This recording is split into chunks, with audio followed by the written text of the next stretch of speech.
welcome to this year's art portion of the VBS. We're going to be making a bunch of Olympic themed crafts today. Don't worry, you're not going to make these. We just have these on for fun for the Olympics. But the first craft we're going to do today is a laurel crown. So, Jeannie, can you try this one on? Show everybody.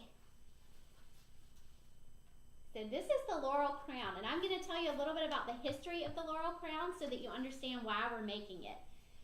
A long time ago in ancient Greece, they used to reward the winners of athletic events with wreaths made of laurel.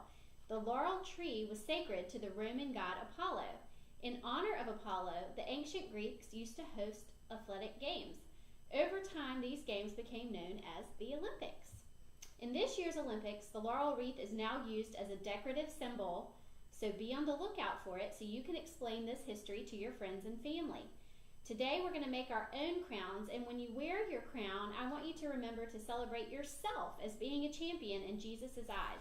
And remember, our verse for the week is, I can do all things through Christ who strengthens me, which is from the Bible in the book of Philippians 4:13.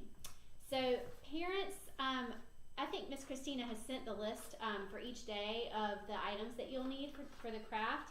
And anytime something's not sticking, or if your stapler won't fit, you can always go reinforce everything with like a glue gun or maybe like some stronger glue. But let's get started. So today you need just some different shades of green. I've already obviously cut this out, but we just have all different colors. Yeah, it can be just any shade of green. And then I also had emailed a template for the little leaves. You don't have to use the template if you don't want to, but if you maybe just need some help on how to draw your leaves, this is a good way to just cut these out and you can trace them. So Jeannie, I'll have you maybe start tracing some of these shapes. And so you want to do, about how many leaves do we have on that one, Jeannie? 1, 2, 3, 4, 5, 6, 7, 8, 9, 10, 11, 12, 13, 14, 15, 17. So we did about 17 leaves on this one. And do you see how they're all different colors and sizes and shapes? It doesn't have to be 17, but you just want to see you don't want to see this part. You want to cover it. Right.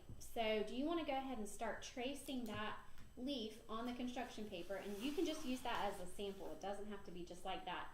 And while she's tracing leaves, you can trace on that paper in all different colors. I'm going to show parents how to make the little band that goes around the head. You can make it as big or as skinny as you want to, depending on the size. So I'm just going to cut a couple strips of my darkest green. How many of these do you want me to cut? A bunch. Probably about 15 or 16. So you're going to staple these two strips together, or tape, whatever's easiest. And then, can you pop that off for me? Yeah, I'm going to measure your head. Oh, okay. And so then you can just kind of put it around their head to see about how far you need to snap it. But before you close it, just keep it flat so they can start gluing all their leaves on. So you're gonna, Jeannie, can you hold up your what you've traced so far? Sure. So she's just tracing a bunch of different green. It's just a little. It's the shape of an egg almost, but it's a little taller. You just cut it out of a paper of any kind, and then you trace it on a paper, and then you cut that out, and then you can make it onto the crown. Yeah, and then we just used some of this glue. It's just Elmer's Craft glue to glue all the leaves around the headband. And then once you get it all glued, you just staple the headband together, and you have your laurel crown. So Jeannie, you want to try it on one more time? Sure, I think. So we hope you enjoy this craft, and we hope you have a good rest of the day. Bye.